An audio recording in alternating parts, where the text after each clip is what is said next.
Here are 5 things you need to know about the Paleolithic Age. So let's get started.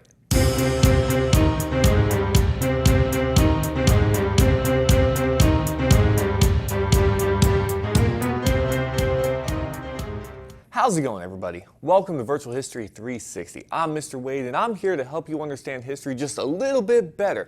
So be sure to subscribe to keep up with my newer videos, and also check out the awesome history merchandise found on my Teespring store. Check it out, the link is in the description.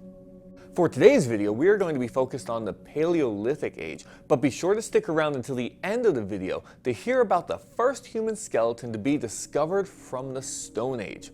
I tell you what, it's a pretty neat story, so you don't want to miss it. But before we get to that, we should talk about what the Paleolithic Age was. This age covers the time from the first humans to about 8000 BCE. Now, I realize this is a long time to cover in a short video like this, so I'm only going to focus on a few key points. So here are the top 5 things that you need to know about the Paleolithic Age. Number 1, these early humans were nomads. This means they did not settle in one area, but rather they moved around. There is evidence that there were groups concentrated into tribes, but none of these groups settled down long enough to leave a permanent mark on the area. We have only found bits and pieces of evidence, but I guess that is to be expected when you're talking about something from so long ago. We're talking upwards of 35,000 years ago, right? But why did they move around so much? Well, that brings us to our second point. Number 2, these early humans were hunter-gatherers. This is why they were nomadic. They had to follow the food, right? Well, if the herds of animals migrated, the early humans had to move as well.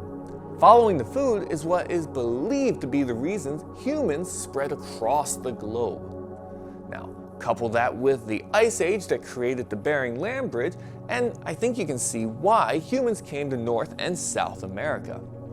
I just want to point something out though. This was not a quick process. I mean, it's easy to look at a map and you see the arrows and they move quickly, right? No, this took place over thousands of years, okay? But how are they able to track their movements? How are we able to track their movements? Well, that brings us to our next point. Number 3, these early humans used stone tools. By today's standards, they were primitive, but that's the point. They are not fancy, but they made the lives of these early humans easier, just that much easier. That's why they did it, right? Evidence has been discovered of these early tools all over the place. Now, they may not look like much now, but it is still clear that these stones are not naturally shaped like this, that someone had to have, they must have, they modified them for a specific purpose. Whether that be for a hammer or axe, these stone tools are what define the age we are learning about. But you need to understand that ideas were always improving, and this leads us to our next point. Number 4, the beginnings of domestication and agriculture can be traced back to this Paleolithic Age that we're talking about today. On the timeline, we are starting to get close to modern humans. We're getting closer. But evidence has been found that certain plants were grown in organized patterns.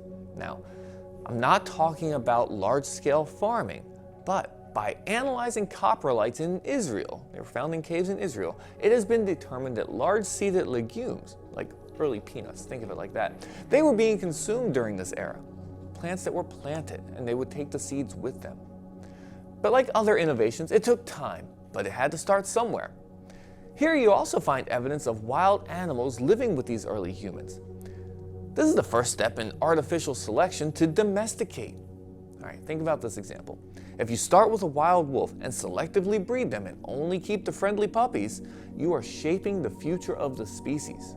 I mean, think about it. If you have a pet dog today, that is because early humans domesticated animals to make their lives easier.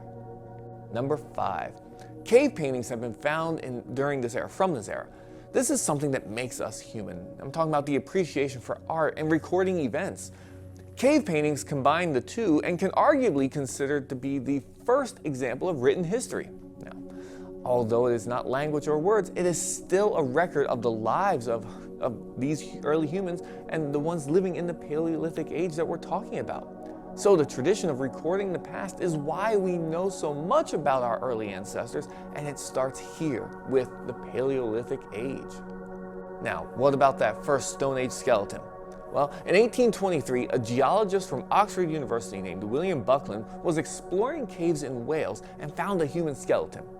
Now, at first he thought it was just the remains of a tax collector that made the wrong people angry, but when he realized it was much older, he said it had to be from the Roman occupation of Britain, right? And he named the skeleton the Lady of Paviland, thinking that.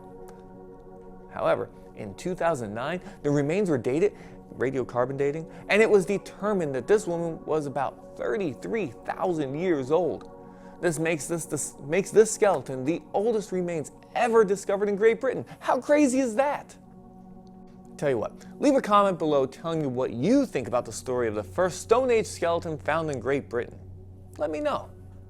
And of course, while you're there, go ahead and hit that like button for me. I love the engagement. And don't forget to subscribe if you haven't already. Make sure you turn on the bell so you receive all these notifications, right?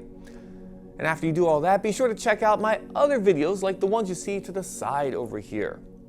I have other history videos, both US history, world history. I also have civics videos. You know what else? I also have videos that are shot in 360 where you can look all the way around. So be sure to check them out because I know you're going to like them. All right? So for Virtual History 360, I'm Mr. Wade. I'll see you next time.